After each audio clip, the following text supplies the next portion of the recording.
Hello, and welcome to Thinking Boldly, the video podcast of the Consilium Institute. I am retired Judge Julie Field, and it is my pleasure to be here today with my co-founder of the Consilium Institute, Heidi Webb, and our very special guest, Laurel Starks of the Ilumni Institute. So, Laurel, thank you so much for coming and taking time to talk with us today. Thank you for having me. It's an honor. Yeah, well, I just Anytime. wanted to. Thank you. Oh, that's true. I didn't think Yeah. about it. Yeah, it is. Okay. I want to tell the world about you because we were just so excited when we got the introduction to you from a colleague that I work with here in Colorado, who's Rachel Vesta. But I would just love to tell the world about who you are and what you do. Laurel is arguably the nation's foremost expert in the field of divorce real estate, often regarded as the pioneer of the niche, and is the published author of The House Matters in Divorce. As a principal of Starks Realty Group, which was founded in 2005, Laurel is a court-appointed listing agent and has worked on over 1,000 divorce cases. Oh my goodness. Laurel was the first realtor trained in the method of collaborative divorce in 2007, has served on the board and was vice president of her local chapter. And Laurel has been trained in mediation under the instruction of Forrest Woody Moston and has served as a coach for Moston Mediation.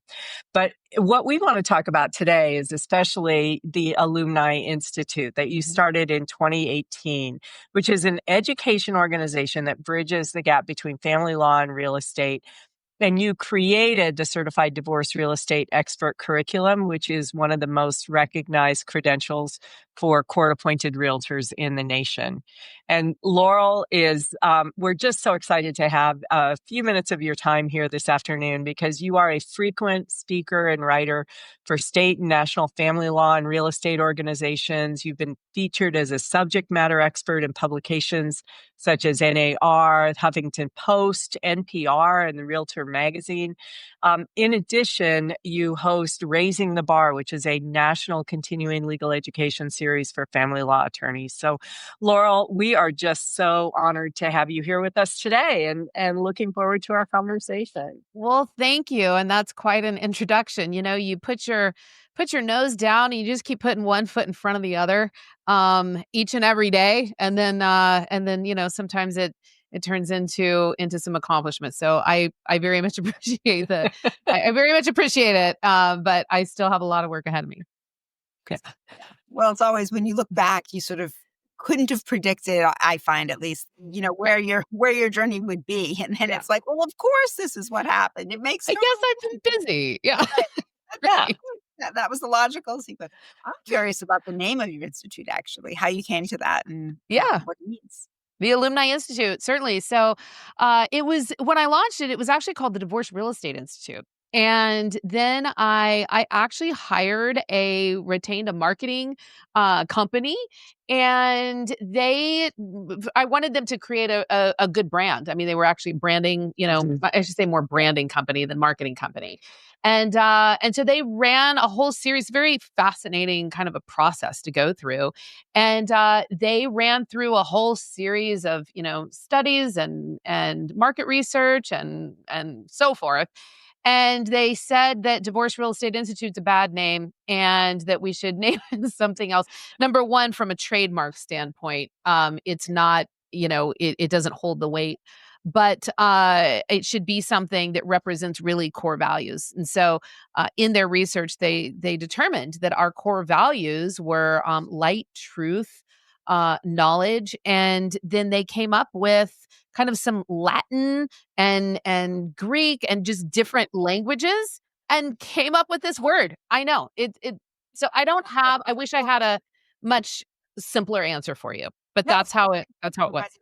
It's not so dissimilar from our our journey in terms of naming Consilium Institute, which has a derivation from Latin and means Council of Wise Advisors. And that's why you're with us today, because you're one of the wise advisors. And we seek out in this field who really can shed light, like you do in your organization, and really illuminate this process for people. So it's totally fitting, and I love that. I love that that's how you found your name. Yeah. So it's sort of perfect. Yeah, Thank lovely. you. So, as a realtor, you have a unique position and perspective in a divorce case, right? So, a lot of people just call a realtor that they know if they're in the process of a divorce, and um, that's not really the best necessarily, right? I mean, I know you have created a specialty in divorce, and how does that help? Yeah, sure. So, probably best if I start with kind of my story and how it came about. That rather will describe, the the components of a divorce listing for realtors and so forth. So when I got my real estate license, I was in a very different industry. I was actually in the airline industry. And so I came to real estate with not a legal background, with not a real estate or a finance background, but I got into real estate and I realized that there was just much opportunity and so many different ways to practice in real estate. I could, be the expert of my neighborhood. I could work in a B2B environment. I could, work online, all different sorts of ways to become, to do this business. And my second listing that I ever took was from a friend of mine who was a family law attorney, and he called me one day. He said, "I'm on my way home from court. I got you appointed to a case." I said, "I don't. What does that even mean? You got me appointed to a case." Pointed me to a case. And he said, "Yeah, so my client and her husband, they're getting a divorce and they cannot decide, they can't agree on anything, but they can't agree on who to sell the house with. So I just proposed your name and the judge agreed and nobody opposed it. And so you're it." So I sort of want to first shine a light on the fact that that is all the consideration that was given in who to list the house with. Yeah. I mean, it was this friend of the wife's lawyer who had sold one house, who had no background in anything. So there was zero credentialing that had gone on. And when you stack that next to other allied professionals or experts that come into cases, forensic psychologists, forensic CPAs, all the different professions that serve divorcing couples, there are credentials that it takes. But realtors, this like afterthought, as though selling a house is like selling a wheelbarrow on the side of the street, and it's not hard. And so anyway, I went to his client's house and sat there for about 3 hours, and she told me all the gory details of the demise of their marriage. And she told me, they also her house was in a lot of disarray. There had been a flood, a pipe had burst, and she didn't have the funds to properly remediate it. So it was sort of this like the remnants of this flooded house, and it stunk and all these things. But, she explained that her husband, soon to be ex, had cheated on her, wasn't paying support, there had been domestic violence, all these things. And so you can imagine I became very aligned with her. And so immediately now I know, looking back, that, immediately my bias was right out of the gate. My bias was just completely locked in. And so then she signed my listing agreement, and then I needed to um get a hold of the husband, and I needed to, talk with him to sign. But he's a monster in my head. I already don't like him. And so, I just need his signature as sort of a functionary, but I certainly, I'm here to make sure that the wife, her name is Esther, she allows me to use her name, and she's in my book and everything. But I'm here to make sure that Esther is protected and taken care of, and all of this. So anyway, husband tells me to lose his name. lose his number. He will never comply. He says, my wife wants to take my son out of state and hell will freeze over before I'm going to let that happen. And as soon as the house sells, she's going to have the money and the freedom to do it. So I'm going to make it as difficult as possible. And certainly he did not respond. So how do I sell a house when I've got a titled owner who's refusing to communicate with me? And my broker is like, well, you have to have their signature. You can't sell a house without the titled owner's signature. And so then I'm calling my friend who got me in this mess. And I said, what do I Some do? friend. Yeah, what do I do? And he said, you're the realtor, sell the house. And I realized then that I had nobody that was teaching me or looking out for me. I mean, he represents his client. The husband's lawyer represents their client. And the husband's lawyer's not returning my calls either because there's this stall tactic thing that their client wants. It's like, oh my God, this is a nightmare. So then the wife's lawyer says, I'm filing a motion. If he hasn't signed by Friday, I'm filing a motion and we're going to get the court to sign on his behalf. So I found myself in court. I had never stepped foot in a courthouse before, ever. And I'm walking into court. I'm shaking in my boots. And the judge starts asking me questions. When have you spoken with him? What are the attempts that you've made to communicate with him? And what are the things that you need in order to effectuate the sale? And I'm just like shaking and I'm telling the judge whatnot. Long story short, it was like the court pressed the eject button on this man and this guy was out. Like he was completely ejected from the transaction. The court signed everything on his behalf. He had no decision-making power whatsoever. And all the money that he was due, it went into an attorney trust account. And we got the house sold, and moved on. My friend got me on another case, and I'm not going to sit here and walk you through all my cases, but there are over 1,000, if I recall. And I still haven't seen everything. Believe me, I still, as you know. But case number 2, my same friend gets me another case. Stayed friend. Same friend. Same friend. And so he gets me another case and I go to the client's home and she is living there with her 5-year-old daughter. And there are holes in the walls. There is a door that's ripped off of its hinges. And she tells me that she has been and her daughter have been victims of domestic violence. She's got a restraining order against him. And she is scared to death of him coming into the house because he's already broken in before. And so I have to put a key in a lockbox hanging on the front door. I mean, I need to do an open house. I need to have showings and let buyers come in. And she said his sister was a realtor. So you can imagine the safety concerns and the issues here. And how do I make this house available to buyers? And yet she's, and yet make sure that, that she doesn't feel unsafe. So you can see, and like I said, I could go on for days, but you can see that there are components of listings in family law cases that are not present in traditional real estate. And as someone who specializes in this, we've got to have processes, procedures.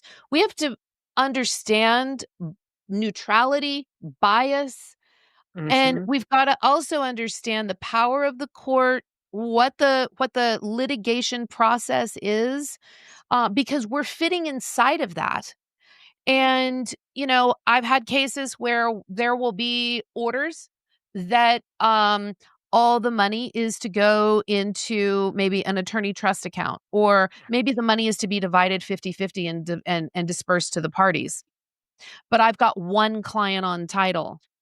And that client on title goes and tells the escrow officer to wire all the money to him. Oh, geez.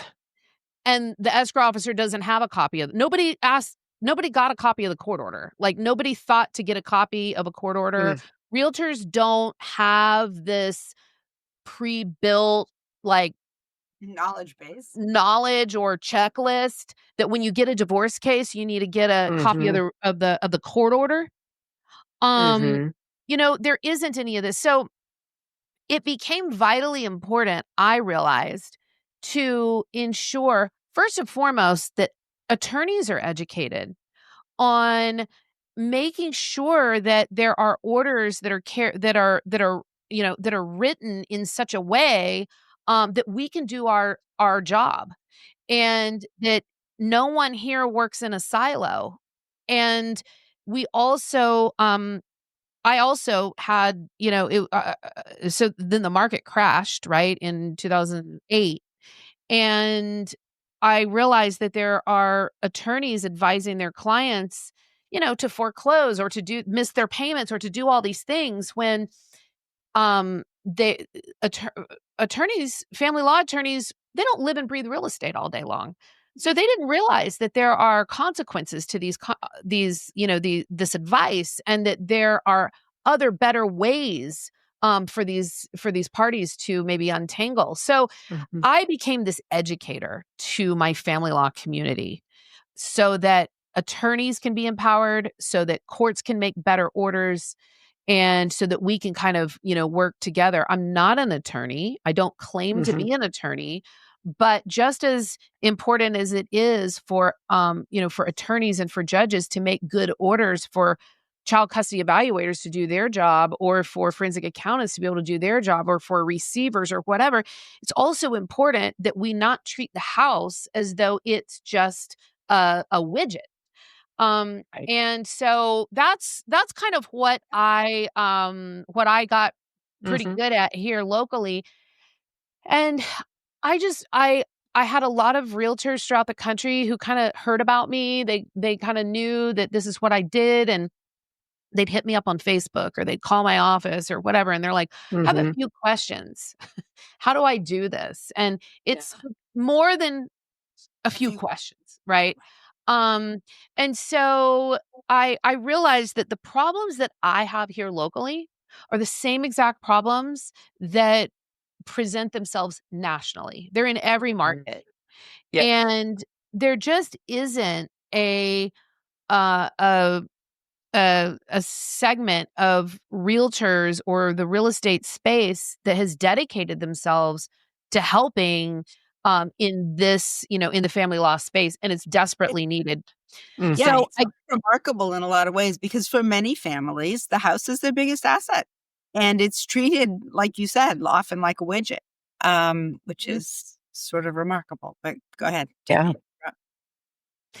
yeah, and there's just, what ends up happening is, from the client's perspective, what ends up happening when there isn't a a qualified, educated, listing agent who also has processes, very specific processes Mhm. and procedures and training.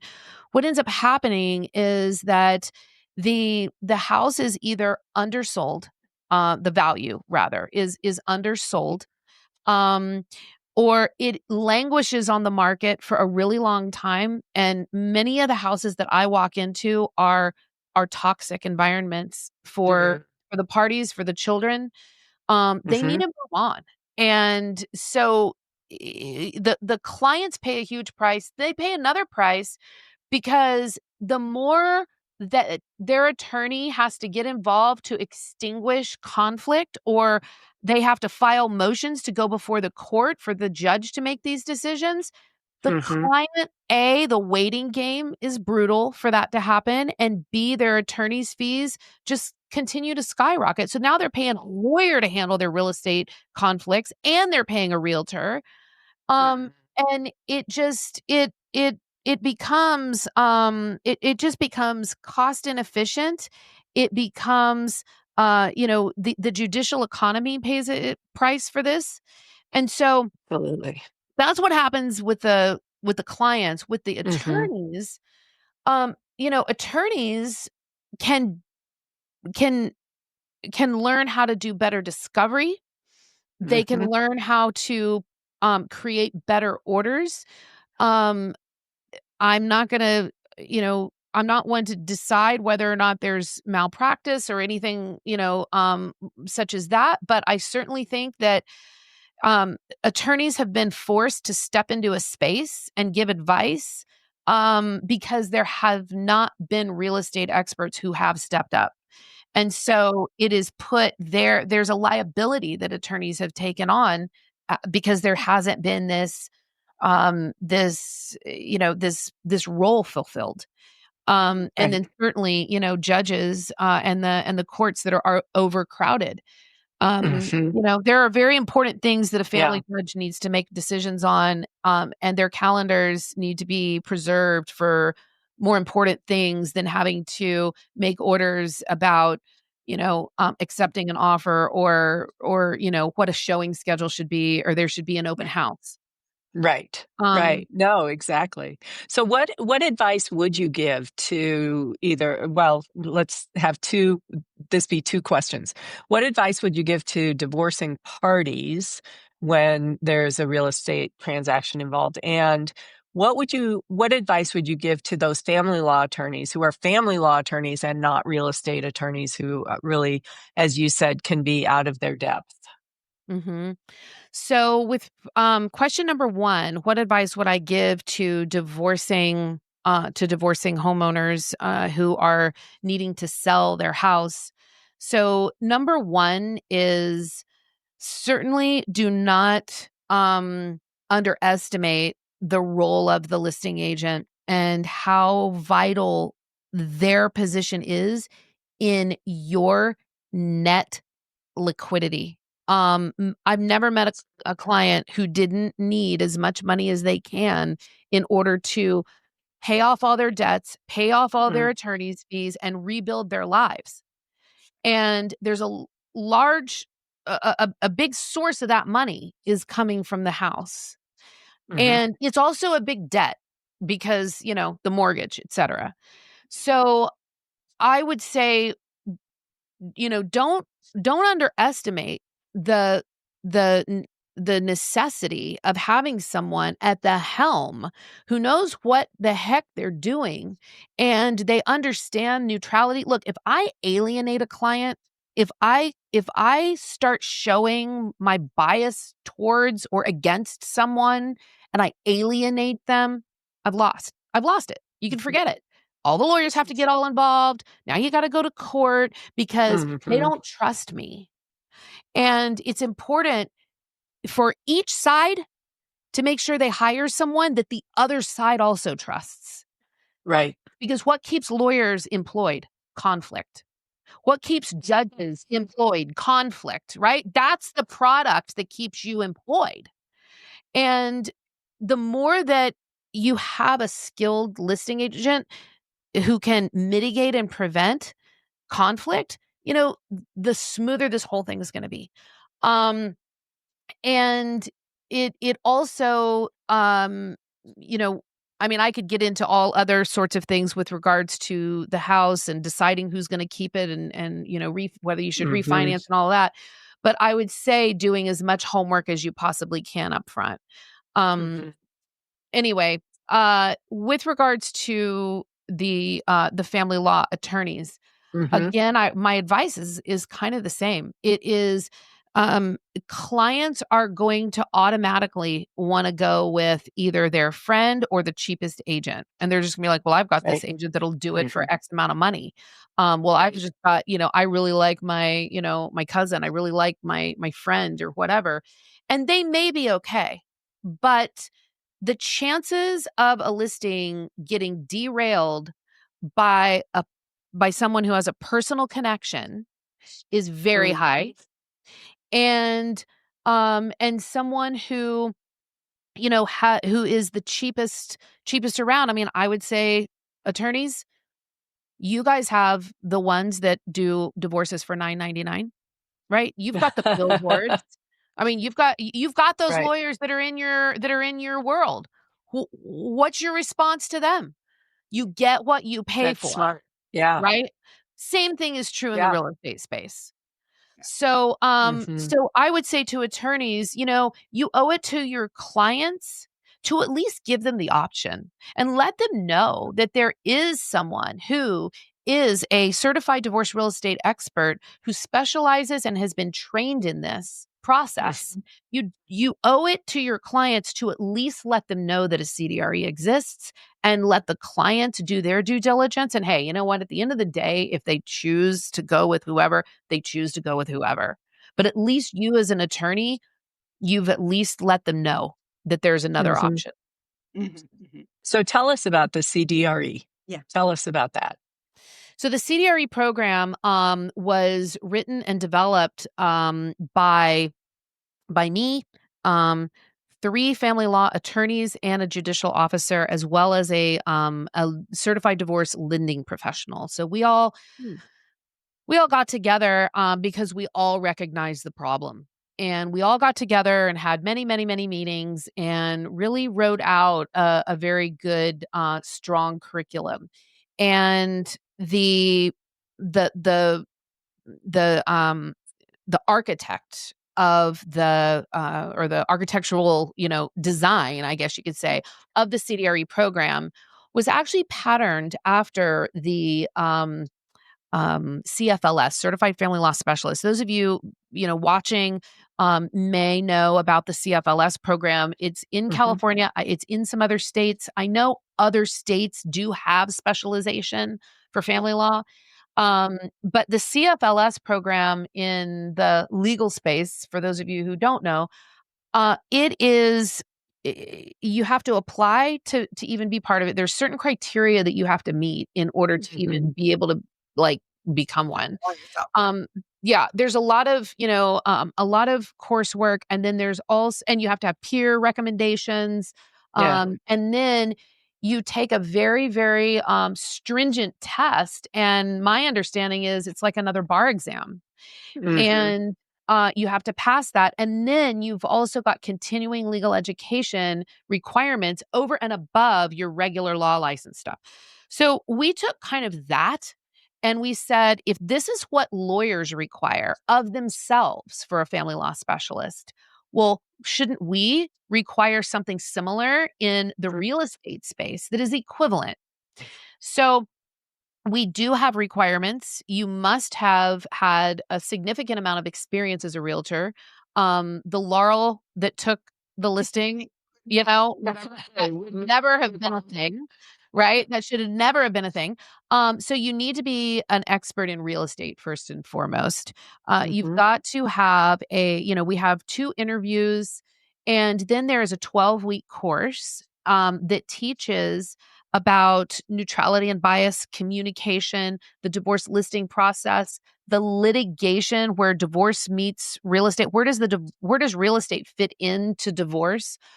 We have a section on divorce lending, not that we're lenders, but so that we as realtors understand the finance piece behind it, and so forth. So anyway, it's a 12-week course. They're assigned an advisor, so it's very in I would say, it's very encompassing. Mhm. And they've got an advisor who kind of ushers them through. And then we have a final exam, and the final exam is half written and half is oral. They actually do like a mock testimony with Oh, one of our cool. family law faculty on the Mhm. voir dire process, as well as how to defend like a market value. We also teach expert testimony. So then we have continuing education requirements as well. We go over case studies all the time. We've got a very vibrant community, and they can, post, I've got an issue, I've got a question, I got this case. What do you? So we've got your CDREs are going to have a great resource for, Wow. for getting assistance and help and support. And then we have an education component as well, which is what we talked about with raising the bar, and just a lot of materials to educate family law attorneys in the community. We provide CLEs to family law attorneys. We will do as a CDRE, I'll come in and do a lunch and learn on real estate stuff. So anyway, that's a little bit about what it is.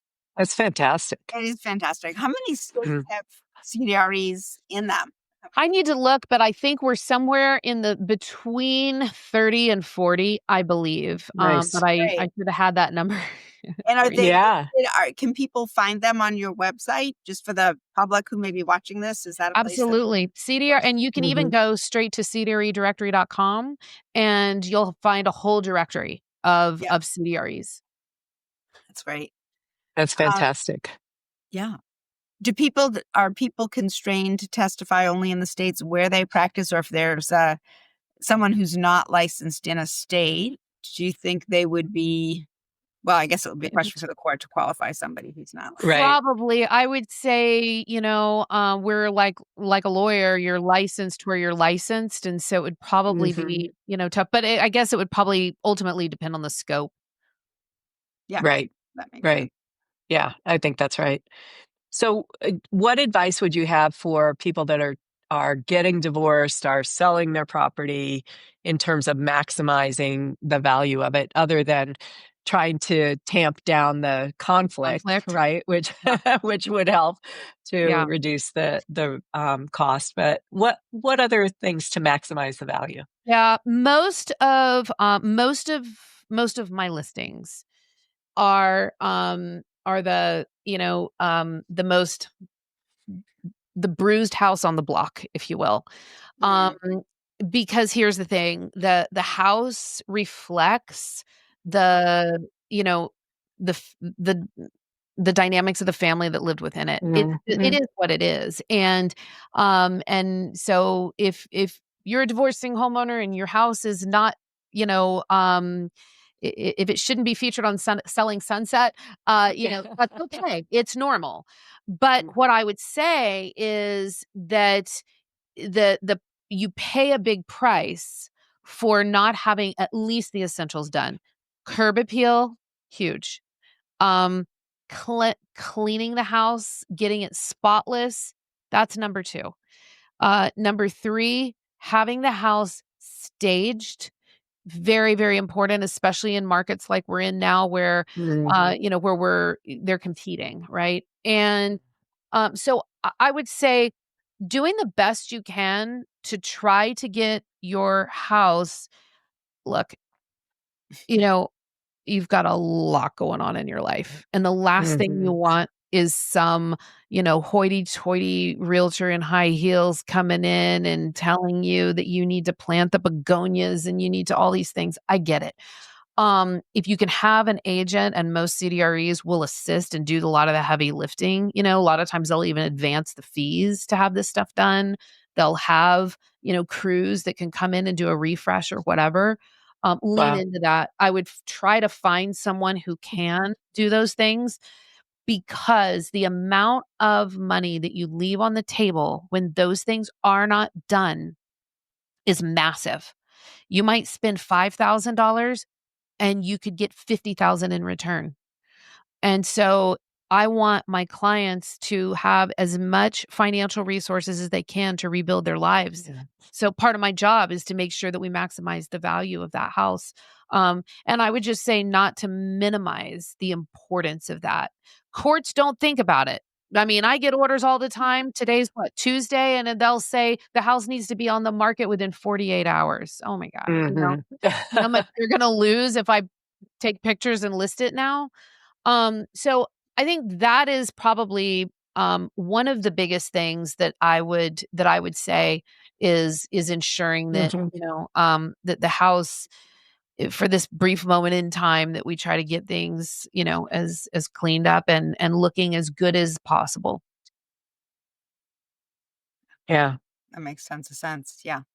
Yeah. Any advice for lawyers, and what kind of mistakes do you see that they make that you're like, oh my Yeah, gosh? a lot of it's the orders that are written, and it is things like, it is things like, the house needs to be listed within 48 hours, or it'll say, the list price should be this, um, or, the house should be reduced. Yeah, the house should be reduced by this amount if it's not sold within a certain number of days. What Mm. I would say to lawyers is, and this is just gonna be blunt, don't practice real estate.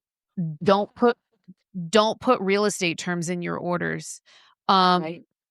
because you end up hindering your clients and the ability for the realtor to do their job. So consult with the realtor first. Consult with a CDRE. And keep things in, like, what should go in orders are absolutely things like where do proceeds get dispersed. Yeah. I can't tell you how many orders come through and they don't have proceeds. How am I supposed to work with a client who's living in the house who doesn't know when or how much money they're going to be receiving, but yet once the house sells, they've got to be out of the house. They need that money. They need certainty, right? So I would say putting proceeds in the orders, making sure that you also have orders for who is to maintain the mortgage payment. If the house is vacant, who's to keep up the house. Utilities have to be on. It's a requirement that buyers are allowed to do inspections, and buyers can't do inspections if there is no plumbing, if water and electricity is not. It's a requirement in a contract. It's usually statutory even that sellers have to make the house available for buyer inspections, and that includes having utilities on. So that needs to be done. Things like, for example, I don't like to see as is clauses in an order. The property is to be sold as is. Well, you're going to have a client that's going to hang on to that. And then I go to the house and the pool is green. And because we have a green pool, we can't get financing. Their lenders will not lend money on houses that have green pools. So what you've done with that as is clause is you've just limited the buyer pool to about 14% rather than, 100%. It's only all cash, only all cash buyers can buy a house with a green pool. So, there are little nuances, right? That lawyers don't practice real estate, nor should you run around knowing all these things.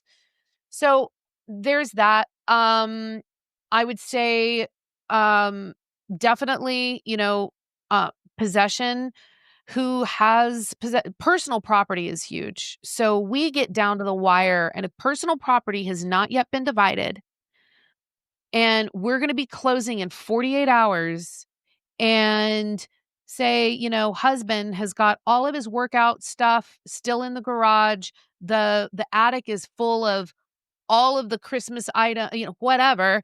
And they've not had a chance to divide that personal property. We've got a buyer that's going to show up with a moving van in 48 hours. And, now we've got World War III breaking out, because they haven't done it. And when is the personal property going to get picked up? That's the other thing. So personal property should be divided. There should be a plan in place for the personal property at least to be divided. Who's going to keep up the house? The proceeds distribution is going to be. Who is responsible should the house become vacant? These are some of the terms that really would be super duper helpful to have in orders.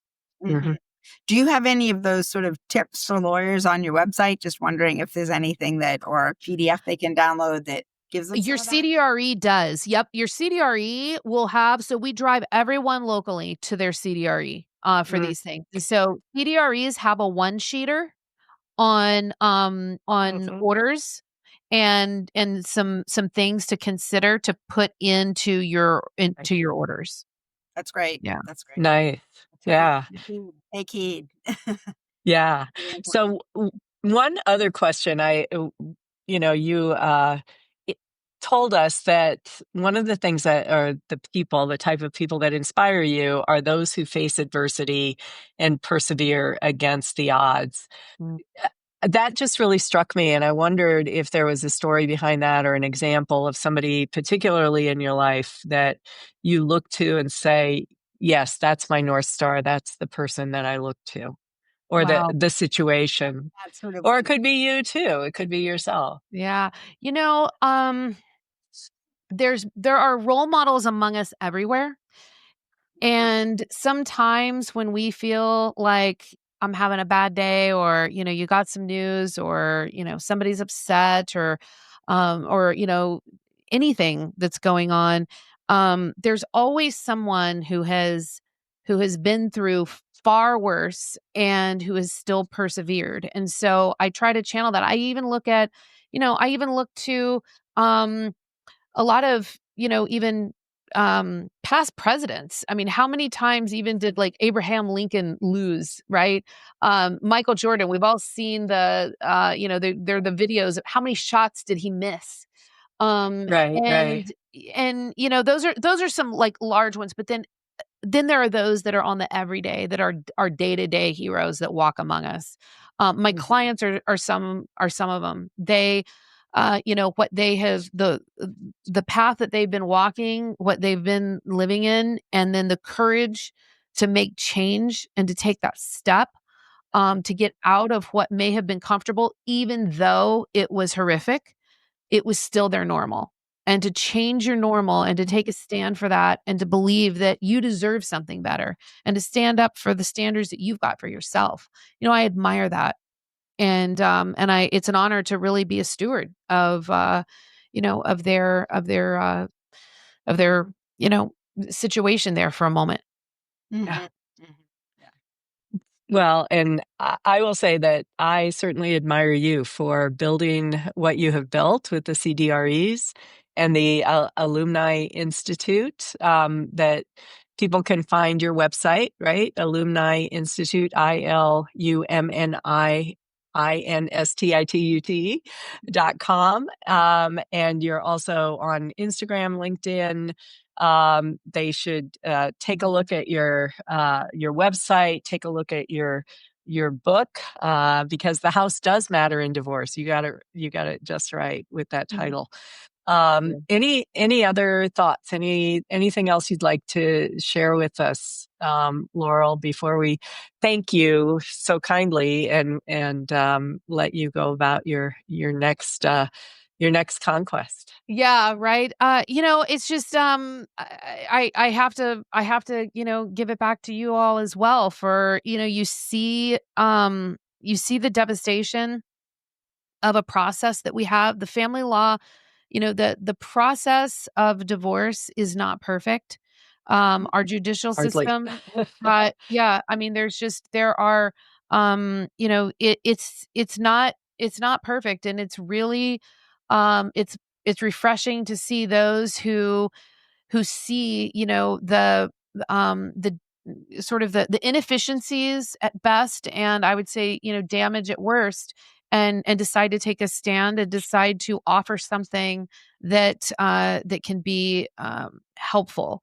And so, I appreciate what you all are doing in that space as well. And so I wish all the best of luck to you and to the movement that you have to try to, make you work Mhm. for people through other people. And so to try to improve the profession and provide a training that frankly doesn't exist, is very, very powerful. So thank you. Well, I just want to echo what Julie said and welcome you as a member of our sort of panel of wise advisors, because I think, it's a social problem. It's not just a legal problem. It's a 100%. societal problem. And I think that it's Mhm. reflected on so many levels in the world we live in every day. And I think the contributions you're making just enhance the lives of families, not just the family that you work with, but generations of families, because Mhm. the Sure. impact is multi-generational. So really, again, I thank you so much for giving up your time to us It today is. and Well, for all the thank work. you. Thank you for having me. All right. Thank you, Laurel.